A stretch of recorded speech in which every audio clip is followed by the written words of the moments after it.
parte final del programa. Está con nosotros Alejandro Pérez Rey, Prima FP. A mi izquierda, gracias Alejandro por acompañarnos. Y Miguel Palomino, director gerente del Instituto Peruano de Economía, del IPE. Gracias, Miguel. Buenas noches. Buenas noches a ambos. Bueno, los tiempos no son fáciles a nivel internacional. Eso una repercusión en la economía peruana, una repercusión en los fondos que administran las AFPs, que son fondos de los afiliados. ¿Cuál va a ser el impacto de la crisis o de lo que puede venir eventualmente una recesión en los fondos de pensiones? Claramente hay un impacto en las caídas de la bolsa. Nosotros tenemos un porcentaje importante invertidos en mercados bursátiles, alrededor del 50% de los fondos.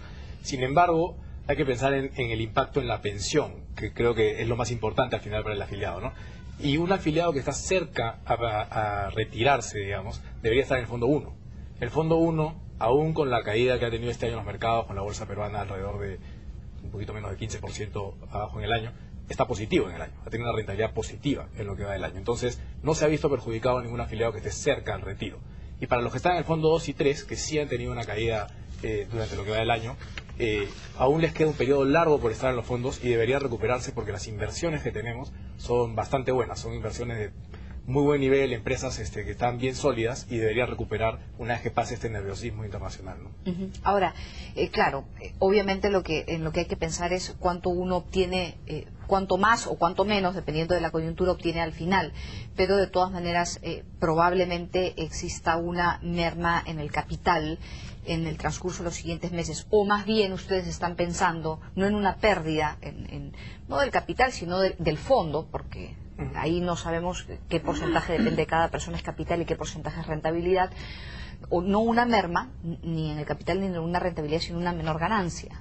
¿De qué podríamos estar hablando? Lo que sucede es que de los dos un poco escenarios. depende del plazo que estemos mirando, ¿no? Claramente, si tomamos un periodo corto, sería una reducción en el fondo administrado, ¿no? Lo que hemos visto en los últimos meses. Sin embargo, basta con solo tomar un año y la rentabilidad del fondo 1 es 8% positiva, la del fondo 2 11% y la del fondo 3 20% positiva. Entonces, los fondos vienen creciendo bien, pero si tomamos una foto más corta con esta volatilidad, claramente hay una disminución en el fondo y el tiempo que va a demorar en darse la vuelta está un poco sujeto a lo que está pasando ahorita en el mundo, a si Estados Unidos entra en una recesión o no. ¿Cuánto se ha ganado cuánto se ha dejado de ganar o cuánto se ha perdido desde el aviso de la reducción de la calificación de deuda de Estados Unidos? Mira, todavía no salen todos los valores cuota, porque los valores cuota están todavía a la mitad de la semana. Sin embargo, la bolsa, que puede ser un buen indicador, solamente ha perdido 1 y pico % en toda la semana, porque cae muy fuerte el lunes, que es lo que genera pues todos los titulares, digamos, rebota el martes, vuelve a caer el miércoles y ha vuelto a subir jueves y viernes. Entonces, la caída total de la semana no ha sido tan alta, ¿no? Johnny Lescano ha dicho que sufren pérdidas frecuentes los sistemas de pensiones porque el 36% de los fondos de pensiones están invertidos en bolsa limeña y 28% en bolsas del exterior.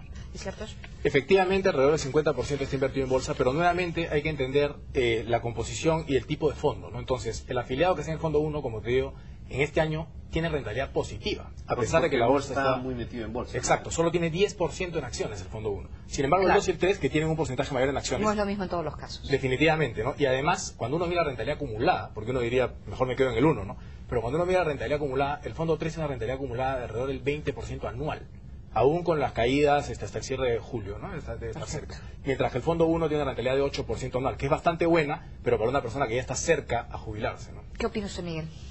Lo que ocurre es esto: cuando uno invierte, siempre va a haber días en que se gane y días en que se pierde. Es imposible que todos los días se gane. Entonces, si hiciéramos este programa un día en que la bolsa ha caído, diríamos que el fondo ha perdido. Efectivamente, ese día perdió. Al día siguiente subió, bueno, el fondo ganó. Y después, si otro día baja, entonces estamos en ese plan de que un día sube, otro día baja. Lo importante es cómo se comporta la bolsa en un periodo más largo.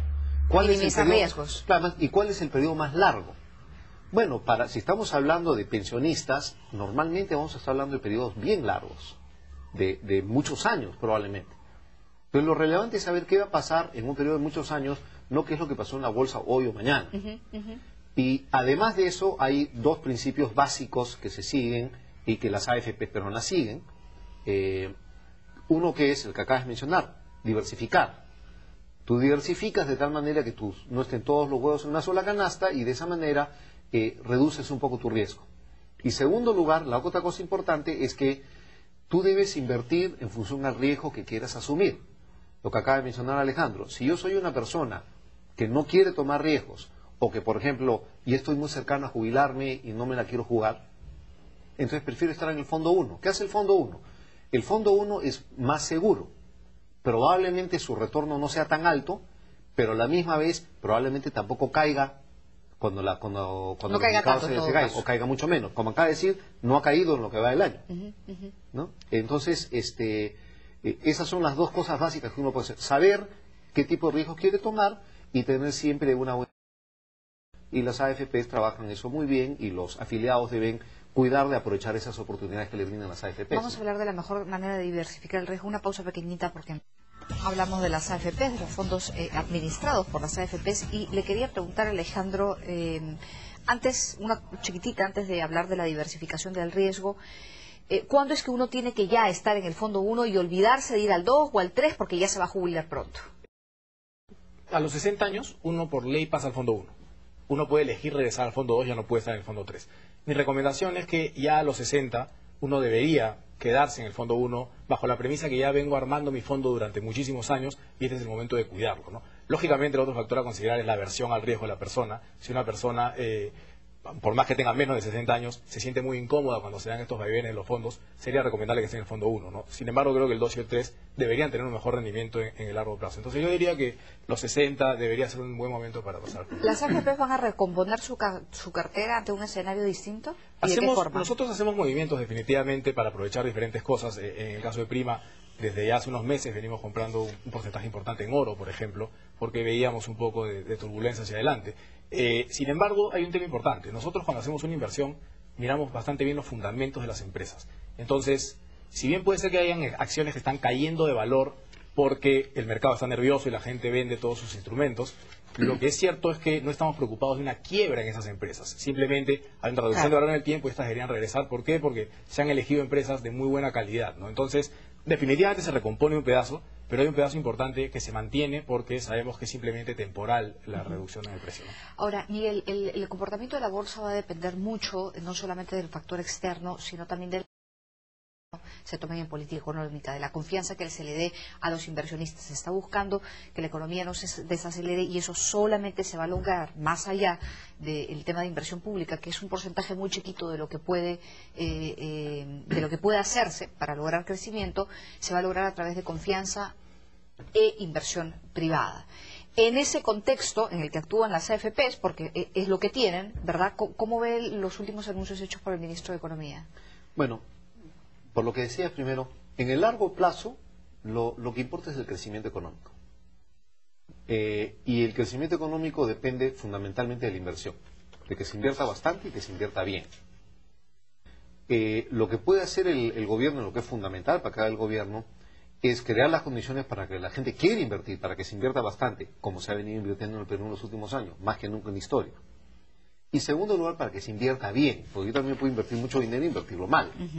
Como por ejemplo las obras faraónicas que se hacían en algún momento en la época del gobierno militar de los 70. Se gastaba muchísimo dinero, un montón de inversión, pero era una inversión muy mal hecha, que se perdía. Entonces hay que invertir bien, creando condiciones de mercado, competitivas, globales, abiertas, y hay que invertir bastante. Ahora, las cosas que ha mencionado el ministro Castilla en los últimos días en general han sido señales bastante buenas. Un tema que él ha mencionado que se ha dado poca atención, que yo creo que es fundamental para que funcione bien el gobierno, es que entiendo se va a pensar a mejorar la remuneración de los técnicos de más alto nivel del gobierno. Esa fue quizás la decisión que más daño le hizo al gobierno pasado, cuando entró Alan García y le bajó los sueldos a los funcionarios claves, y muchísimos de los mejores funcionarios se acabaron yendo, porque tenían mejores oportunidades y ellos tienen una familia que cuidar, ¿no? Creo que mejorar los sueldos es importante para poder tomar buenas decisiones. También ha mencionado una serie de otros temas. Me parece muy bueno, hasta valiente, ojalá el gobierno le dé el apoyo que necesita y el Congreso también, eliminar las exoneraciones que perforan la recaudación tributaria y debilitan la situación fiscal. Este problema actual de peligro de recesión y de endeudamiento mundial que hay es un problema fiscal. Hay demasiados países en el mundo que han sido fiscalmente irresponsables por mucho tiempo.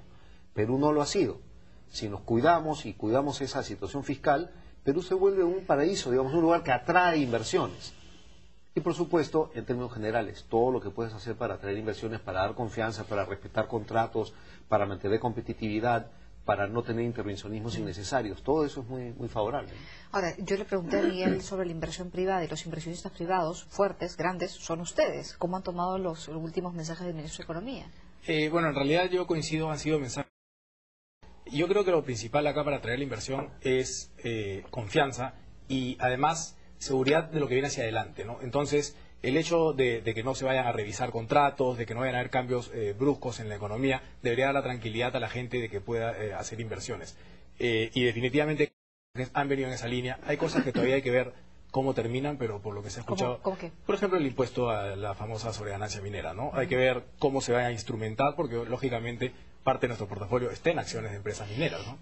Carlos, el ex viceministro nos decía que no era momento para cambiar ese impuesto. No sé qué piensan ustedes. Yo creo que es un excelente momento para adecuar el impuesto, porque la regalía actual, el régimen de regalías actuales es muy malo. Carlos Casos. Es un buen momento para cambiarlo. Yo en eso estoy en desacuerdo. Yo creo que es un buen momento para cambiarlo, pero hay que cambiarlo bien. Entiendo que las conversaciones que se están teniendo, lo que he escuchado que dice el ministro Castillo y los demás, todos indican que la cosa va en buena dirección. Sí. Ojalá así sea. Tiene que si ser es por así, consenso, ¿no? Si es así, sería hasta bueno, ¿no? Porque se puede recaudar más e incluso promocionar más la inversión minera, porque es un mejor régimen que el que tenemos ahorita, que es muy malo realmente, ¿no? Entonces, cambiar ese régimen es positivo. Perfecto, muchísimas gracias a ambos por acompañarnos. Vamos a ver, ojalá que las cosas no estén tan peludas como se dice en el mundo. Muy amable, Miguel, gracias por acompañarnos. Gracias. Miguel Palomino, director gerente del Instituto Peruano de Economía, y Alejandro Pérez Reyes, gerente de inversiones de Prima AFP, han estado con nosotros. Buen fin de semana.